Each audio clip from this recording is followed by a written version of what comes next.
Hey guys, it's time to talk about what we did not accomplish for the month of September.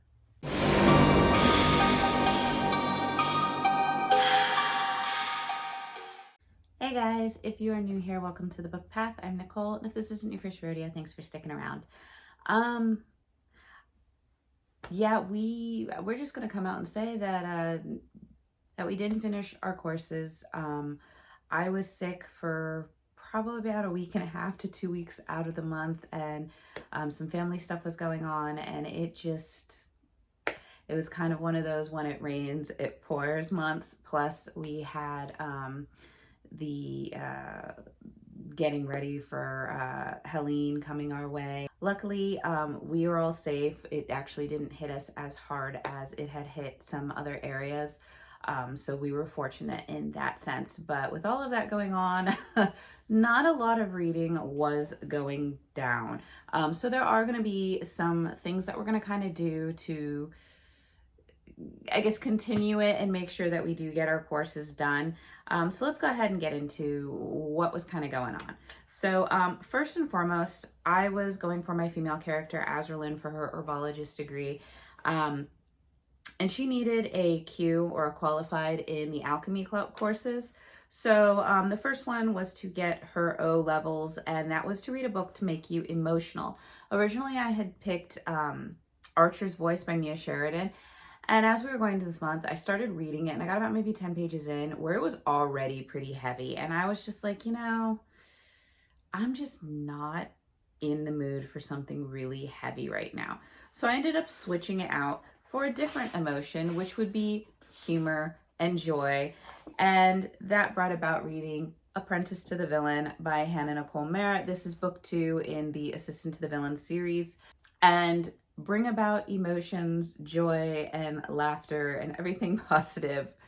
It definitely did. This was everything it needed to be.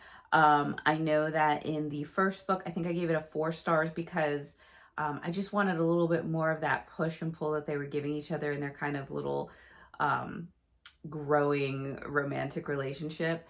This had that and more. You're getting introductions into some of the other side characters and their feelings and their history and friendships. And it just was everything it needed to be. It had fun, snarky, witty comments. It had holding back all of your crushing emotions of love and just all around. It's just a good book. I highly recommend this for anybody. If you just need a pick-me-up, if you just want something simple with fun and laughter and a little bit of magic and humor, and it's just a fun novel. So obviously I gave this one 5 stars because it definitely picked up where I thought it needed to pick up from the first one. I cannot wait to get the next book and continue on with the series. So this one definitely fulfilled my level courses for alchemy for my female character. So we did get that done. So next up, we were trying to get our qualified for our alchemy studies, and that was to read a book that was traditionally published after being self-published first. And this was one of the ones that I had a hard time with. But I ended up choosing 50 Shades of Grey by E.L. James. I knew this was something that was in our challenge accepted jar. I knew this was something throughout the years that I did want to read. I had not watched the movies, so I was curious to see how I was going to feel about it. And I definitely had feelings for it. Nothing good. I ended up DNFing this. I did not enjoy it at all. I felt that the main character, Anna, was sometimes the calm, kind of smart, level-headed person that I thought she was going to be. And then she'd have these moments of like giggly, kind of girlish, idiot level like episodes. And it was just kind of at odds with her character. And I was just like, okay. And then Gray, I didn't like him at all. From the very first minute when he sits down and he's just controlling. I mean, at least I'll respect the fact that he admits he's controlling, because then it makes everything afterwards, like, it makes sense. But, oh, I didn't like him. I'm like, he's basically a controlling, arrogant stalker. Like, really, right off the bat, he's following her where she is, showing up. Oh, I happen to be there. Sure you were, buddy. Sure you were just happening to be in the area. He gets jealous out of like any guy she's talking to. Meanwhile, they've like only spoken like twice. And I'm like, it was just ridiculous. All the while he's telling her, stay away from me. And then he's buying her ridiculously expensive gifts. And I'm like, okay, I get that, but it's just not fitting into this kind of growing relationship you're trying to have, or the one you're pushing her away from. So it was just really, really at odds, and I wasn't liking it. And then we get to the infamous, here is my secret room, here, you know, see what you make of it. Obviously, if you know me, you know that's not going to really bother me with some of the books that I've read, and it didn't. And then you got to the contract. And that really just solidified, like, you've got to be kidding me. Like, this contract to me felt like it was turning into like a Stepford wife. Like, it was just, let me control what you eat, when you snack, where you go to dress, how you maintain your body, as far as what weight you should be.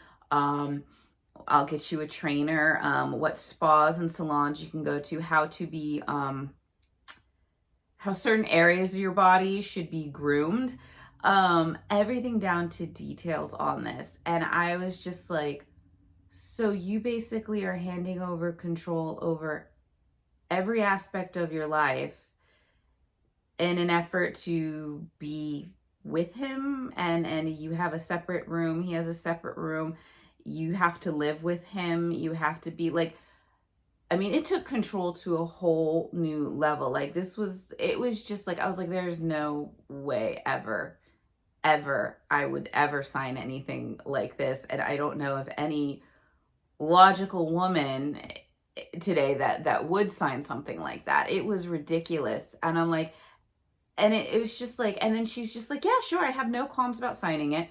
And I'm like, like, just give a little resistance, like, show a little backbone, because she's just there. And then you find out that she's very innocent in things and has no experience. And he decides, like, I thought when that happens, I thought he was going to push back and say, you're not ready for this, and push her away. And then maybe she'd have to push her way back in, because that made sense to me. No, he's like, we're going to solve that right now. And what you're expecting might be a little tender, romantic first. No. Nor was it really taboo. It was just. And I was just like, wow. Like, I get the hype about it because there's nothing kind of like it at the time it was released. But in comparison to all the other types of romances, dark romances, taboo romance, anything like that I've read, I can safely say I'm not a fan. I DNF'd it. I have no plans to finish the series. I do know kind of the storyline from all the blurbs and things that have kind of been, you know, leaked out of in social media. I've seen clips of the movies.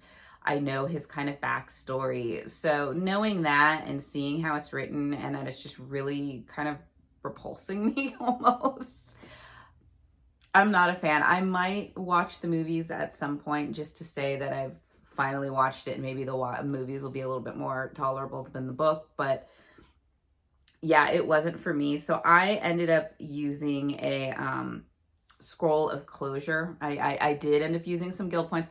I'm fine with that. I have a lot of them. I've been with Magical Readathon, Aurelium, since the beginning in the Novice Path. So I've accrued some points. I can go ahead and use them. So I use the scroll of closure, which is basically to count a DNF. Like, you tried it, it's not for you, and it will still count towards finishing the course. So we used that so we could finish Alchemy, because honestly, I had no idea what other books that I was interested in that were traditionally published after being self-published, because all the lists that I kept seeing, nothing was really jiving with me. So we did go ahead and complete our Alchemy course. So at least we got that done. So next, we ended up moving on to the restoration courses that I needed for my female character. And I needed to also get qualified in this. So I started the Book of Night, which is somewhere around here. So I ended up starting Book of Night by Holly Black. I know this book has mixed reviews. I ended up getting, where am I? Almost 100 pages in. I will be continuing it. It's just slow going. It's an interesting book so far. There's an interesting magic kind of system in it. It is more on kind of the darker side, but it also feels slow. It feels so slow going. So I've kind of been like reading a bit here, reading a bit there, and just trying to get through it a little bit. So I did not finish this one. It's not a DNF. I am continuing it as we go on. But as of right now, I have not finished this. Okay, so next up was the final book that I needed for my female character. And that was the qualified course, which was to read a book with a poisonous plant on the cover or title. Now, I know you're supposed to usually do your O's first, and before you do your Q's or your D's or whatever. But like I said, Book of Night was just feeling really slow. So I decided to kind of like read something as well. So when like I felt like kind of just like, I can't read anymore in this right now, pick up something else. And so I picked up Belladonna by Adeline Grace, and I am happy I did. I ended up giving this 4 stars. This is kind of like a gothic mystery period piece type of book with elements of kind of like the supernatural, paranormal, and fantasy in it. You basically have Signa, who through a very strange circumstance becomes an orphan. She is a very wealthy orphan set to inherit this grand estate of Foxglove upon, I think it's her 18th or her 20th birthday. But either way, she goes through a slew of relatives having guardianship over her until she reaches that age. Some of them want the money that's involved with taking over her guardianship, but almost all of them die in very interesting circumstances where Signa starts to feel like she's cursed. The other thing is that she also can see spirits, and she can also see death. And she starts this very interesting relationship with death where she really hates him. She wants him to go away because she feels like his presence in her life is cursing it. She just wants to be normal. She just wants to be a normal Belle of the Ball type of girl, meet a handsome guy, fall in love, go to parties, like that type of thing. But over the course of the book, she's finding out that that really might not be what she wants at all. There is also more to death than he seems. And there's also kind of this like blossoming feelings for a stable boy that seems to be quite handsome. And there's also a little bit of mystery and air to him as well. So she gets to her newest guardians, which are the Hawthorns, and she finds that she's walking in. The lady of the estate has passed. She was very sick, only to be discovered that she might have actually been poisoned. And so Signa is now setting about to solve the so-called poisoning of this lady because her daughter is showing very similar symptoms. And so it's a murder mystery, like I said, set to a backdrop of this kind of like early 20th century, maybe late 19th century world. Tea parties, balls, gowns, ghosts, romance, some spice. Like, it was good. I think the only reason I gave it 4 stars was I just felt at certain times I wasn't pulled in as much, and that I kind of wanted to see a little bit more of the relationships going off between her and Death, and then her and the kind of stable boy. I felt like I knew who it was, and kind of like certain secrets were coming out to pass. Some of them I felt further, like earlier into the book, and some of them I recognized almost like minutes before they were unveiled. So I do feel like it wasn't as surprising in certain regards, but it was still very, very good. I do have the sequel that I plan on reading for another prompt. So I will be picking up the 3rd and final book at some point because So far, so good. So that was kind of it for the female character. Obviously, Book of Night is still something that needs to be taken on, and we will go into how we're going to do that in a sec. But we're going to talk about my male character first because, likewise, we ran into some similar situations with his character.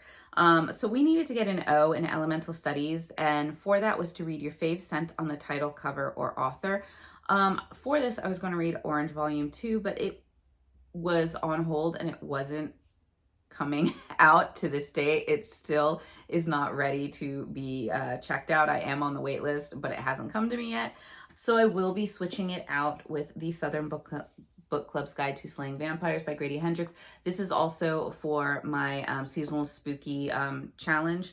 So it'll kind of be two birds with one stone type of thing. And I do like peaches as well as citrus. It kind of, for me, falls into the same thing. So we're going to go ahead and go with this one because as of right now, I need to get this one done more than I need to read Orange Volume 2. So we'll just kind of keep that on the back burner for if I ever need a manga for some other prompt. But we're going to go with this one, but I have not started it yet. So one that I did get done was our O levels for our animal studies course. And in this, we needed to get all three. We needed the ordinary, the qualified, and the distinguished. So for the ordinary, it was to read a book with a phoenix on the cover or in the title. So I ended up reading Phoenix Aglow by Isadora Montrose.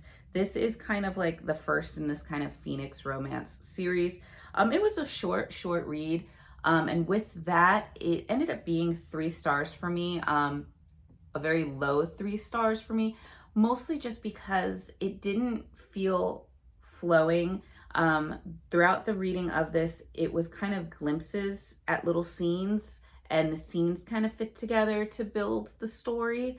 But the scenes were like fractured, it wasn't a flow between one scene to the next. It was like, and this happened, and then a few days later this happened, and then a short time later this happened. So it was like you were getting chunks of a story that you put together to build like this bigger story. But you basically have a curvy Hispanic girl who is dating this guy he unveils himself to be like a phoenix shifter, and she doesn't know what to do with that. She also finds out that his assistant had keys to his apartment, his assistant who is very beautiful and very much into her boss, and they may or may not have a small little past. So you're kind of entering the story as the breakup has already happened, and the Phoenix shifter is definitely like, I need my mate back. So it's him trying to get her back, which happens very quickly, and then a sort of series of circumstances where she ends up in danger to finding their way. And like I said, I'm like, I don't want to go through all of it because it was less than 100 pages, so like very, very short read. So I don't want to give everything away, but I ended up giving it, like I said, 3 stars, a very low 3 stars, just because of kind of the choppiness that I felt from it. And other than that, the story was kind of just, it was what it was, and nothing like really like blew my mind. So I don't know if I'll continue with the series. It wasn't bad, like maybe the other books will be interesting, but I will keep it around because I don't really have much with like phoenixes, and this is a whole phoenix series. So if I ever need anything with phoenix or fire or anything like that, then this series might do well. Plus, if they're all short reads, then that will be fantastic for some of the months that I have, larger TBRs. So I did go ahead and finish that one. The cue for this was to read a standalone, which was The Midnight Feast by Lucy Foley. I didn't really get much into this enough to do anything, so I still have that unfinished. Once again, I did kind of skip ahead, and I did do my distinguished for this, and that was to read a book that had a cover change. And for this, I chose Brutal Prince by Sophie Lark. This is first, and I think it's the Brutal Birthright series. And this did have a cover change because I remember it used to have a male model on the cover, and then they went for the more discreet covers, so it had like strawberries or something on the cover. I ended up giving this one a 3 stars. For me, it was what it was. It definitely had some interesting moments. The spice level was definitely very nice. But the main character annoyed me. I wanted to see her kind of grow. She was very much like a rebel to her own drum, but she kind of couldn't get out of her own way. And a lot of what she would do to rebel or be her own strong, independent self would always cause a lot more conflict and issues and problems, not only for her, but for her family that she loved and adored, and just for the people around her. Like, her stubbornness, like, she just couldn't get out of her own way. And then she'd later kind of be like, oh, yeah, I probably shouldn't have done that. And you're like, okay, then you need to learn. And that just didn't really seem to be happening with her. However, that type of behavior apparently seemed to fit well because the love interest that she has is a little bit more straight-laced, a little bit more played by the rules, despite the fact that both of these families are kind of like mafias in their own right. But you basically have her love interest is trying to run for like an alderman of the city on his way to like making a political platform and rising up the ranks and trying to follow the rules but gain power that way. Whereas her family, the Gallows, are more kind of into the building projects of the city, and they're a little bit more old school. She's old school, I think, Italian. He's kind of he's from the Irish mafia, so you have a lot of kind of cultural differences as well. The new money versus the old money. The way that the city was kind of run by the different factions I found interesting. I did like the brothers, so possibly going forward in the series, that might be a little bit funner because I did tend to like the side characters or the siblings rather than the two kind of main characters, because they were just really budding, and then that kind of became their passion for each other. They're one of those ones where they're very much intrigued and dare I say it, they're kind of aroused by the fact that they butt heads, and that's kind of their thing. There was very much kind of a predictable plot with this. You could see where things were going. Like I said, it wasn't bad. It just didn't really do anything out of the norm. The relationship dynamics were just there. So that's why it's getting the 3 stars. But I mean, I'm curious about the rest of the series because it is a mafia romance. There are other siblings. And like I said, I did enjoy the other siblings. So we'll see from there. But then basically after that, I really didn't read much. I dabbled in some of the other books to kind of see what was going on. I don't necessarily know if I was in like a book funk or just with being sick and everything. I just really didn't have it in me. So that was basically kind of it as far as what was going on in the month of reading. Because it just, I just was not having it. So basically what I decided to do was spend some more of my stock of points and get 2 letters of fate, which my understanding is this is an extension on your studies where you get some more time to finish it at your pace that you need to. So that is what we're going to do. So each of my characters have used some of their reputation points to get 1 letter of fate each, because I'm not just, obviously, pay by rules, you got to use 1 for each. So they will have an extension on their studies, so you will be seeing more of some of these books, such as The Book of Night, Midnight Feast, The Lake, Medici Heist, and Foxglove. A lot of these are books that are also on my spooky season or my seasonal spooky challenge, so they will need to be done in October anyway. And some of these are, like Medici Heist is one that's for our Reddit Fantasy Bingo Challenge. So these will be kind of you will see these getting done. I don't know how it's going to affect the rules that we need to do for like Spookoplathon and for the other challenges, but we're going to figure it out as we go. October's a brand new month, and maybe I'll feel more into the spooky season for some of these reads, and we'll see how it goes. With that being said, I hope you guys are all well. I want to send a shout out and hopes and prayers to all those who suffered from the hurricane from Helene, especially with, other things going on in the world with strikes and possible other storms hitting. So I do pray, for all their safeties and send out really, warm wishes to all of them and hope that everything clears up soon for them.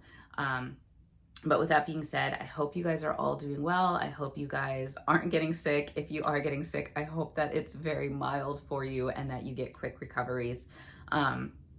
As you can see, my voice is starting to get a little bit on the rougher side and about to go. So I'm going to go ahead and end this video and just, like I said, sending out warm wishes to you all, hoping that your spooky season is going to be fun and filled with good things as well as spooky things, and that your reads will be everything that you need them to be this month. And with that, I will see you guys in the next video. Bye.